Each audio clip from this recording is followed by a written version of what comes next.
this meeting's about letters of rec, and if you haven't been to our past meetings, we need letters of recommendation for applying to PTE programs. So one of our professors that you will have taken or will eventually take, Dr. O, he's coming, is going to come in from a point of view that's different from ours because he writes letter of recs for literally everybody. So yeah, she's just gonna share his 2 cents about the whole process.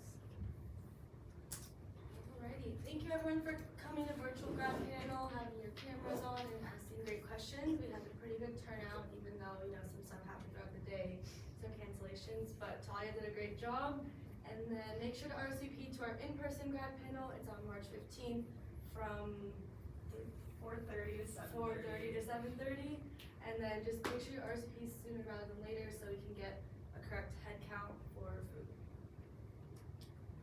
Yeah, okay. So for in-person grad panel, it is more like a dressed up event. So I just have kind of 2 examples roughly of kind of the attire based on your gender identity. So first one, kind of like a sleeved blouse, could be long sleeve, short sleeve. Just make sure it's not a tank top unless you're wearing a blazer, but you don't have to, just depending on the weather, what you're feeling. Just some nice pants or a skirt. And then flats or nice loafers are good, no need to wear heels. And then another option would be like a button-up shirt or a polo. Again, nice pants, nice shoes, blazer optional depending on how you're feeling. Were there any questions about that? Or yeah? For the recorded grad panel, is that recorded? It's not recorded. The virtual one was not recorded. But we do have contact information for virtual grad panel. So whether or not you were able to attend, for those of you who don't know, University of Miami representative got stuck on a broken down train day up. That's why he was not able to come. So, however, he did offer to do a one-on-one Zoom call with anyone who wants to go over your transcripts and answer any questions you have about the program. So if you're interested in University of Miami, definitely reach out to Greg. He's super nice, and he will literally set up a one-on-one Zoom call with you, which is great. And then if you're interested in Duke, our speaker was Dr. Rick Clendaniel, but that is the DBT admissions email. And then UCSF, SFSU, there's that email. Our speakers were Dr. Kai Kennedy and Mr. Mike Tressel. If you had any questions, you can address it to them. They reached out again and they said, please send us any questions your way. They're super nice. Even if you didn't attend, feel free to reach out to them, for sure. For the Miami representative, it's Greg Landon without a G. I just checked because I was like, wait, his last name is Landon. No. So just Greg Landon at miami.edu if you want to reach out to speak with him. Oh yeah. Do you know yourself? Yeah. Okay, so University of Washington speaker fell ill day of and couldn't speak. However, they did offer to do just a mini, just UW virtual grad panel. Quick raise of hands. If you could make the time, would you be interested? You could raise your hands, just so I get a sense. Yeah, okay, so a decent amount of you. Thank you, that gives me a sense. So we'll probably look into planning something, just a mini version of what we just did, just with the University of Washington. Also just super nice people want to help us out. So thank you for that. Something I will say about attire for the in-person grad panel. For some of us, money's tight and we understand that. If you have questions about that, where to get cheap dress-up clothes or whatever, please contact us. I know I was in that situation. If you know Alvina, she was our former president. I remember, I think it was my sophomore year, I texted her and I was like, girl, I don't have any dress pants. I have an interview tomorrow. Can I please borrow some pants? I feel like we're the same size. And she's like, absolutely. So that's the vibe that I want to give to you guys.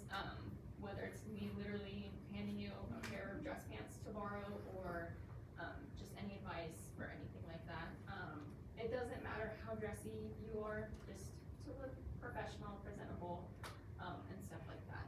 I can tell you that the first in-person I went to, I wore a dress with a long blazer, so it wasn't risque or anything, and heels. I don't know, just professional. That's all I can say, and we're here to help you. Alrighty, so if you guys haven't seen, we are doing a fundraiser at Shake Smart today, tomorrow, and Wednesday. You can go to either location and mention FPTO or just show the flyer. Might be easier if the worker doesn't know what you're talking about. So yeah, make sure to mention it and then send a picture of your receipt to us to get a point for participating. And then we are donating half of our proceeds from this fundraiser to the Dr. Bono Memorial Scholarship. It's about a year anniversary since he passed last year, and we wanted to give back because a lot of people in our major knew him and had him as a great professor. So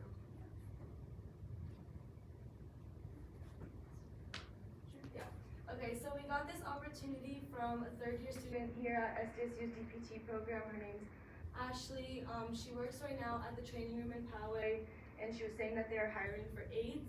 It's an outpatient orthopedic and sports medicine clinic, and they specialize a lot in baseball players, but also have like a general population. This is the email if you're interested. I know people are still looking for observation hours or job opportunities being an aide, so I think it's a really great opportunity. And if you want to mention her name that she reached out to us through FPTO, you totally can. That's why I added it there. I'll send this in the group me as well if you didn't get the information out. So. Perfect. And then we have a Q&A with the board tomorrow from 6:30 p.m. to 8:30 p.m. via Zoom. If you're in the group me, I asked just in a poll if anyone would be interested for us to hold like a office hours type thing. We don't really have any presentation or anything. We're just going to be on Zoom, available to all of you. If you have any questions for us about literally anything, pre-PT or not, like I don't even care, like chat it up, whatever. So yes, you get a half a point for asking a question. I'll keep track of that so you don't have to send anything to our email. But don't be like, okay, I can ask 20 questions and get all of my points for the semester. No. Like you're maxed out at a half a point, but please ask any questions. You're just gonna get a half a point. Yeah, so you can join in, leave on your own time, whatever works for you, and the Zoom link will be sent in the group me today or tomorrow, probably tomorrow if I'm being honest. If you're unable to join the Zoom, just anytime feel free to DM us, email us with any questions that you have, because we are here for you guys. Alrighty, so Dr. O should be here in a few minutes. He's just finishing up his office hours, so just sit tight for a few minutes and he should be here in a few.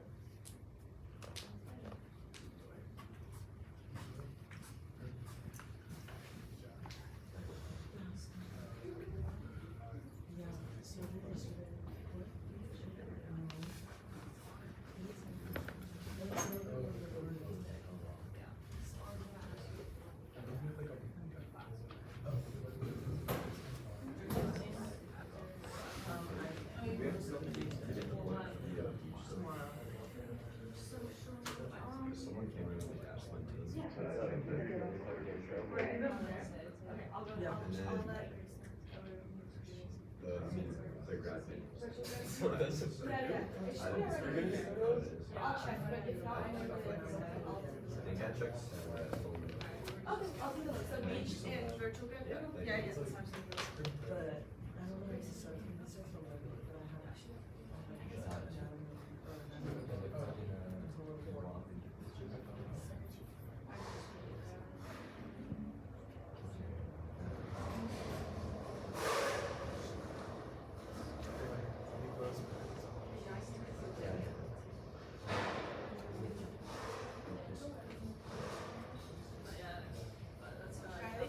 It should be all updated. You have 3 now.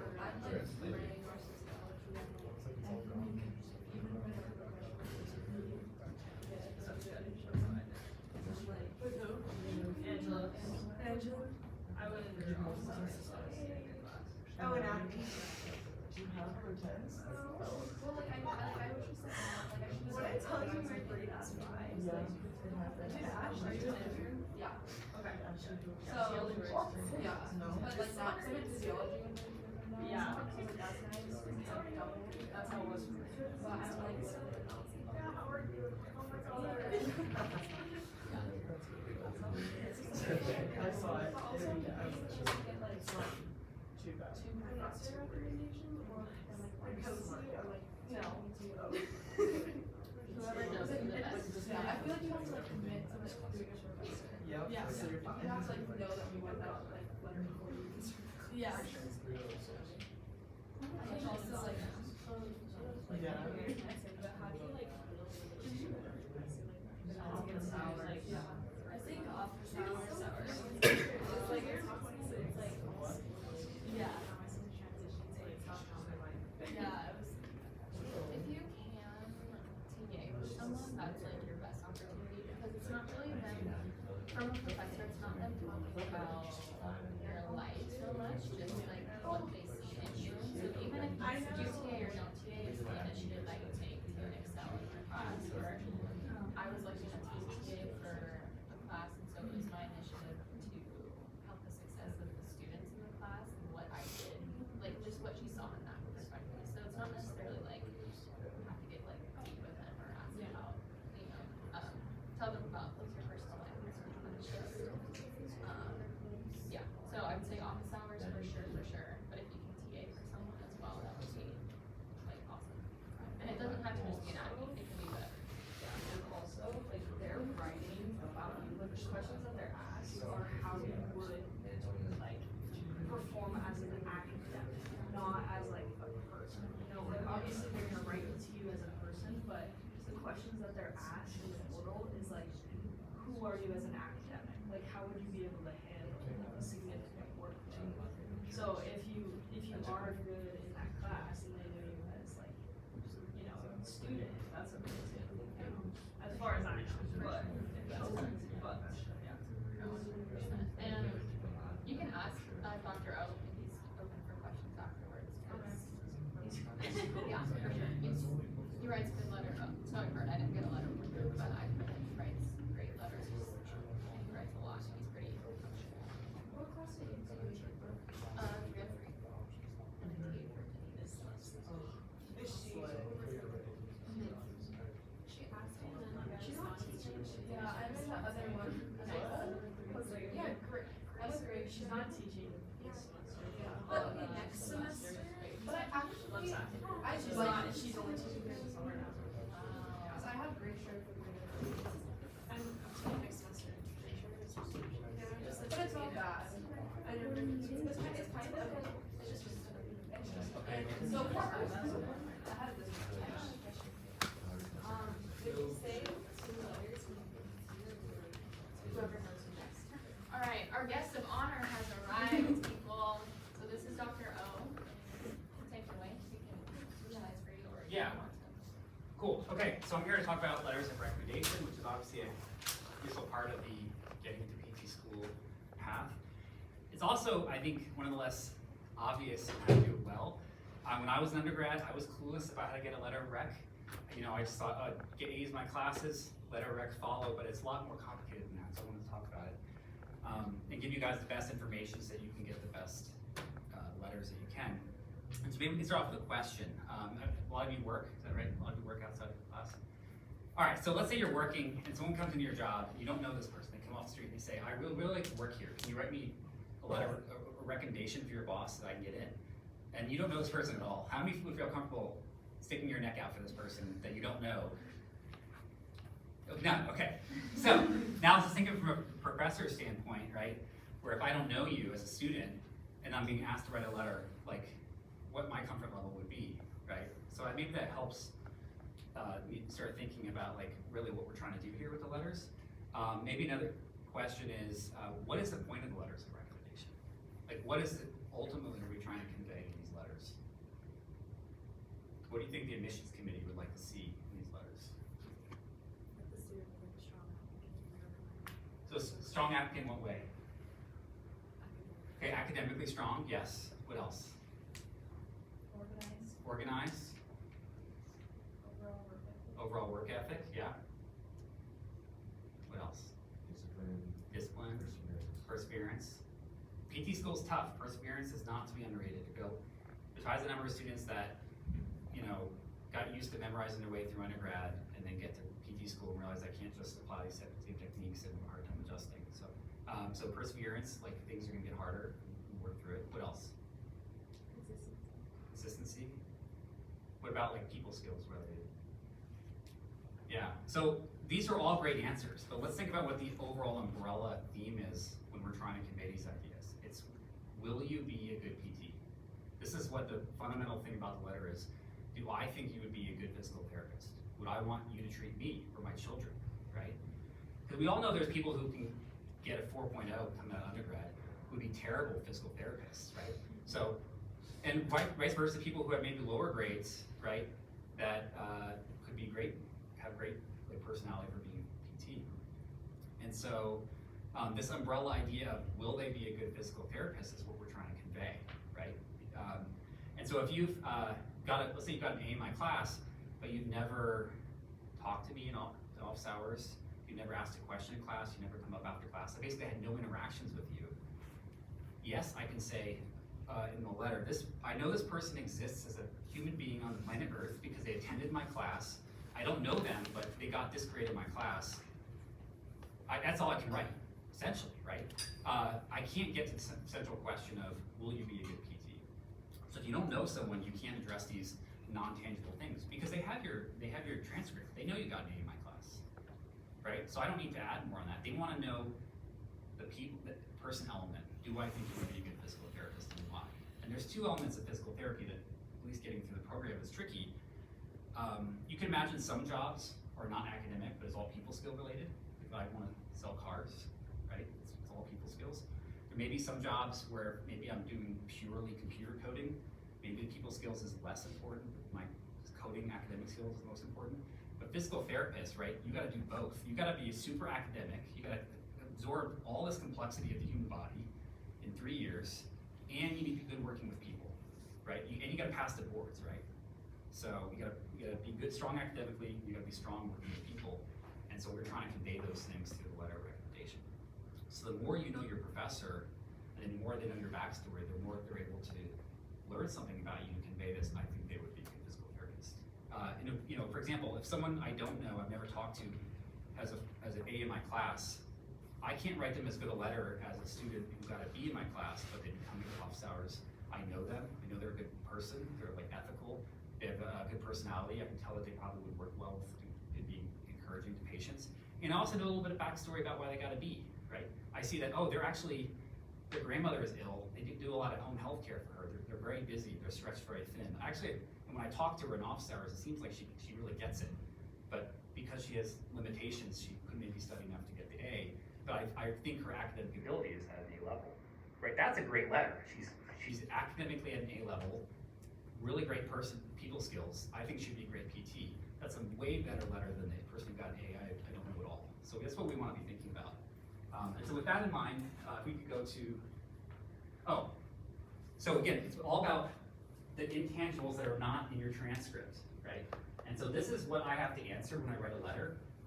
You will submit your applications often through the PTCast system, right? And then I get these emails saying, can you submit a letter of recommendation for the person? But it's not just the written letter. I have to answer these questions. So let me show you what the questions are. How long have you known the applicant? I can put the number of years. What's the next one? How well do you know the applicant? Very well, moderately, minimally, not at all, right? So never talk to you, you're in this category. That's tricky, right? That doesn't make your letter look super good. And also, how good a letter can I really write if I don't know you at all? So you'd like to have professors that are, it's hard to get to the very well. And I understand our major, like the kinesiology major has so many students, not as many professors. But you'd rather be here than here, for sure. Okay, what's next? And then these are all the categories that you have to rate on. This is the intangibles that go off the transcript.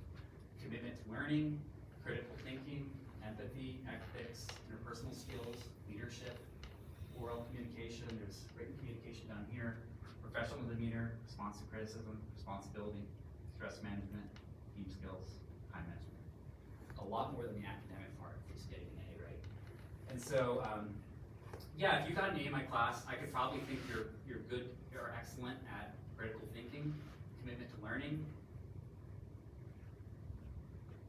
That's about it.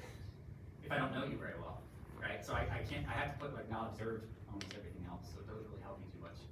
If a person's coming to office hours and they're working well, they're responding to me, helping them make adjustments to the way they study, their response to criticism goes up, their professional demeanor goes up, oral communication, interpersonal skills, right? If I can get to know them, I can see whether they have empathy, right?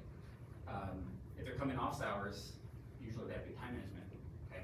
So as I get to know people, right, I can fill out more things, and you want to be able to demonstrate these things to the person running a lot of these are a lot easier when you're doing, like volunteer work with and you're under shadowing another physical therapist. They're getting to know that side of you a lot better. It's more one-on-one, so they can fill out more stuff. But for a professor, it's hard unless we actually communicate. What else? Oh, and then you have to get this overall recommendation. I highly recommend this. I recommend with some reservations, and I'm not able to recommend stuff.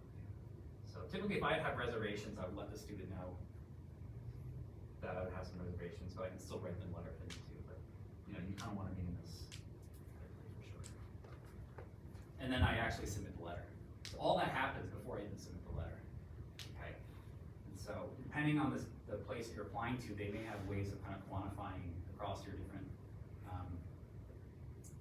all the different applicants, those intangibles that I have to rank, because you can turn those into numbers. It's a lot harder to read through a letter of recommendation and extract something. So with that, just understanding the process and what we're looking for, do you have any questions about getting good letters, how to ask professors? Yes? How long before should you ask before you have to apply? Usually the more time the better, because almost everyone has the same due dates, and so I usually have a backlog of students that ask me well in advance. So if someone's asking me 2 weeks before the deadline, like I'm already pretty crunched, and so I may or may not even have a chance to get involved with them enough to even write the letter. So I think months ahead of time is good. Letting them know when you're gonna submit it, and letting them know ahead enough time, many months ahead of time, so that they can tell you when they wanna work on it. Yeah, I think that's the best thing. So be thinking about this in advance. And the nice thing is, like, if you're thinking about this in advance in terms of getting to know your professors, then it's chances are that you've gotten to know one well enough that you feel comfortable asking well in advance. Any other questions? Yes. Say I took your class like a year prior to application, how should I keep like in touch with you? Yeah, to great make sure question. You still know who I am. Yeah, it's kind of a balance, because you don't want to ask them too last minute, but you or ask it. You also don't want to ask them too soon, or you don't want to. Well, chances are they're not going to work on it right. You could ask them at the end of that semester, but they're not going to write it till close to the deadline anyway. So what I think for those types of cases where I had them, I won't need it for another year. Often, a lot of students I write letters for took a gap year anyway, so we know that it's going to be a while. So I say you just plant the seed. After the semester's over, I felt like I did well in class. Felt like we got to know you well enough. You think you'd be comfortable writing me a letter? They say yes. This is my timetable. It's a year from now. When would you like me to provide you what you need to write the letter? Do you want to write it now? Do you want to wait till the end, or do you want to wait till the summer? So let them know. But by planting the seed, they're thinking, okay, I got to remember this person so I can write the letter for them, and not flush them from my memory when you got the next round of 500 students that year. So yeah, just let them know ahead of time and let them decide like how they want to work it out. Yeah, but planting the seeds is way better than getting the email like, oh, I had you a year and a half ago, and I'm like, John Smith. Well, I've had 4 John Smiths since then. You know, which one are you? Yeah. Yeah. Any other questions? Yes. One of my professors doesn't do office hours, so is that more like asking questions in class to build off of that? Oh, well, you have to have office hours. Well, it's more like email me and I'll try and get off, or like a one-on-one, I guess. So I was like, okay. I mean, asking questions in class is great. You can always go up out of class. Usually there's like that some kind of window people are still around, so you can take advantage of that. Yeah, I was kind of working under the assumption that I'm supposed to have office hours, and I do. So you could set up an appointment if it's a little more awkward maybe but if you have some questions about the class, you can no more ask them about their research, or you can still set up that appointment. I mean, from my view that those office hours are your time. You're allowed to have that time, so take advantage of it. But yeah, I mean, yeah. Sometimes I'll have students that just can't make my normal office hours, but they can check in real quickly after class, and I get to know them through that, or they do answer questions or ask questions. So yeah. want people to be engaged, right? So if I see the person that asks questions, I know someone asks questions in class, like, oh, they're engaged, like, that's great, that's something I can take on. Let's see what else. I have one. Yeah. Are the opinions of certain professors seen as more valuable than others? Like, depending on what class they teach. That's an interesting question. I think if you're getting like a recommendation to do like a research job at maybe another institution, who the professor is could matter more. But for PT school, I don't think it matters too much as long as the teacher can say something along the lines of why I think they would be a good PT. So I'm trying to think of a class. Maybe it was like a drawing class or something. You're like, I don't know how this really necessarily relate. Then they're like, oh, they're excellent with a paintbrush. Well, then I don't know if that would translate as well. But we do think about like hand-eye coordination is something. Like students who work in my lab, they learn to use the ultrasound machine really well, and being able to manipulate, have good like psychomotor skills actually is very critical to being a PT. So I would just say as long as they can say something positively along the line of this is why I think they'd be a PT, then it's all fair game. Yeah. So because you'll sometimes be assistant professor, or associate professor, full professor, it could be an adjunct. I think it's all fair as long as they can know enough about you to like make that claim about why they think you'd be a PT. Thank you. Yeah. Oh yeah, going back to Gracie's question, so if you took the class like well before the application, you said to kind of plant that seed. After doing so, how would you recommend like maintaining that relationship with the professor? Oh, that's good. Yeah.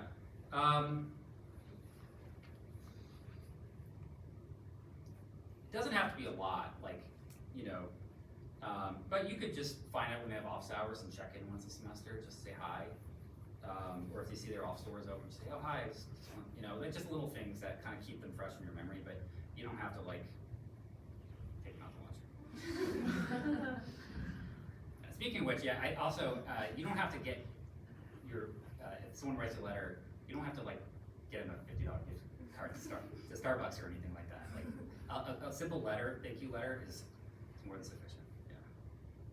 Maybe I should speak for the other professors. I don't like the feeling of money exchange in these things. I like the, that I'm doing it because I want to invest in your success. But yeah, just short, like just maybe let's say you were graduating. Or let's say you had them in the spring, and they're not going to be a letter until next fall, so that's like 8 months or something like that. Yeah, you can just check in with them like beginning of the fall semester, and just see how they're doing real quick. That's good enough. But by planting the seed, we already kind of know like I got to keep track of these. Yeah. Yes. When a student asks for a letter of rec, do you recommend they have any like supplemental like information? Like sometimes teachers like to see their resume or like activities that they've been involved in throughout college. Yeah, I think different professors. I think it's why it's important to when you address. Different professors have different opinions on that or what they want, and so especially if you're planting the seed or asking them initially, just getting a sense for what they want, you can go with whatever that is. But me personally, I'm of the mindset that I like to be able to say stuff based on getting to know the person and not like finding out, because like you're gonna write your essays based on your experiences, what clubs you're in, and so if I've never interacted with you through the soccer club, what would I really write about it? Even if you're the president of the soccer club, maybe me knowing that I could work that in if I knew other things, like I could see that you're balancing school and these club activities well, but I don't typically want have to read. I don't want to do homework essentially to write a letter. I kind of want to have gotten to know the student naturally through natural means, and then based on what I know about them, write that and then supplement it with some stuff, but not like have to like learn about them the first time through those things. Yeah. So I usually ask for their resume, and then I ask them to write like why they would want to be a PT in 3 sentences, and why they think they'd be a good PT in 3 sentences. That's all that I really want to see, and then I just use that to quickly check to make sure with what I wrote, it kind of aligns with what the student's thinking. But other professors will ask you to, some will say, write me the letter, and then I'll adjust from there. So you gotta go with what the professor asked for.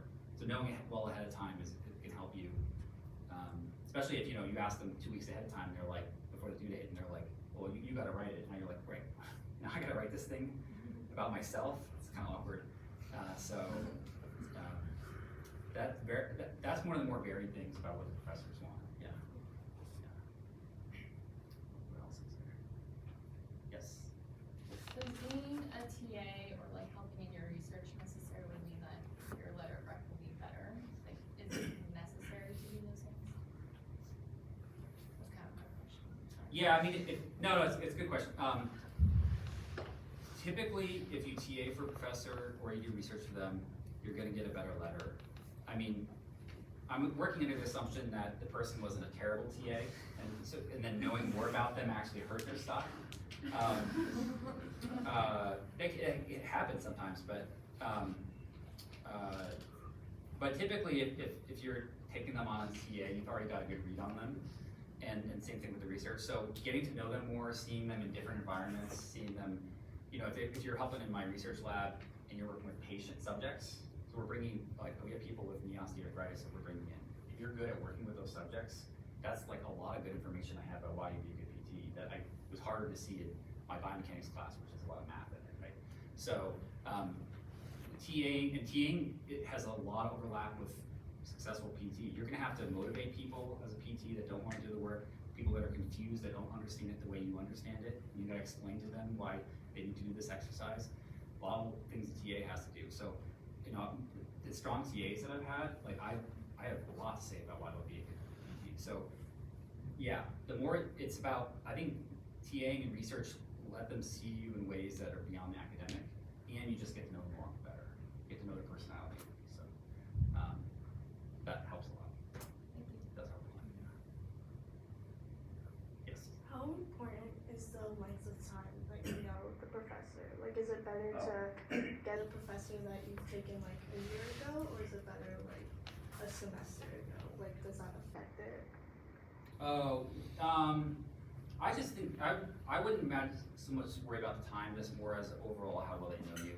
I've gotten to know students really, really well in one semester, and then I've known other students longer, but not as well. So I think it's just about across that time, how much quality time do you get with them, not really the length of time. Yeah. So just think who can say the most about it. That's the best thing.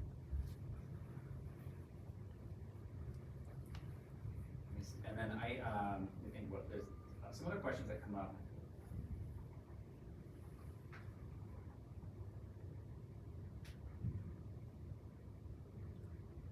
How about maybe just while I'm here, you guys are writing your own essays, right? So I'm trying to write a letter of recommendation to say why you'd be a good PT, and you guys are trying to write your own essays, these applications explaining your background and why you think you also you'd be a good PT, right? So I would just be thinking about when you're writing those, what's unique about you, really get at the heart of why you think physical therapy is right for you. A lot of the letters are, I was an athlete or a dancer, I got injured, I saw a physical therapist, I thought that's what I want to do, and now I'm applying, right? And that's nothing wrong with that, because there's those experiences were what got you there, right? But I think the thing to think about addressing is why, right? Because you went to PT and you saw, oh, this is really cool. But you also went to a doctor to get treated for the flu and didn't think I want to be a doctor. You drove over a bridge and didn't think I want to be like an engineer, like a structural engineer, right? Or play a video game. I want to write computer code, right? So you had all these experiences, but there was something about your exposure to physical therapy that was special, that really rang with your personality. So that's what I would suggest exploring in your essays, not just A happened and B happened and C happened, but this is why being PT I think really meshes with what I'm good at and what I get fulfillment out of. Because being a PT is hard. You're on your feet all day. It's very physically demanding. You work with sometimes patients that aren't so happy that they're there, and so you got to find that thing that explanation of why it's the right field for you. And also, I think if you can find that, it gives you a lot of confidence going into the field. Right? This is my thing. So I probably wouldn't be right for me, right? But I think like my daughter's preschool teacher, daughter up at the end of the day, and the preschool teacher is still so much energy and so happy. I think if I was a preschool teacher, I would be curled up in the ball in the fetal position by the end of the day. I wouldn't be able to handle that to all those kids. But she's super happy in the day. So you think, oh wow, that's her career. Like that was meant for her. This is what gives her fulfillment. So that's something helpful to think about when you're writing these letters. Why is this going to be the career for you? And then also to think about when you write these letters, how long do you think application committees spend reading a letter of recommendation or a personal essay? Like how many minutes? 5? What is it? 2? It could be 2. It could be very short, especially when you've got hundreds of applications, right? And so that's where you start thinking of, oh, when I'm proofreading my letter, my essays, how does it read when it reads quickly, right? You might, a very bad grammatical error can take someone out of reading, but generally if the essay is like moderate to good, you can skim it really quickly, and then typically you only read deeper if it's really, really good or really bad. But most essays are just pretty good, like they're fine, and so you can skim them quickly. So make sure you have good topic sentences, you have a good opening, right? Things that'll bring them in to read more. Because the more they're reading, unless it's really bad, it's probably they're learning something about you that's going to be helpful your application. So just when you have someone read it, say, okay, I want you to read it in 2 minutes, and then let me know what you think. That can be helpful. Okay, you're trying to get above the 400 applications. Cool. Okay, so you guys are going to go get to know your professors. I know it's uncomfortable, but you know, especially with office hours, that's your time. So get to know your professors, right? And also, I would say that it benefits you way beyond the letter of recommendation. Like knowing people in the field that you can learn from is helpful. Having people that can mentor you in your career path, help you maybe help you balance work life if you're having trouble with that. So like, you know, we're invested in your success. So I'm happy to talk to a student at office hours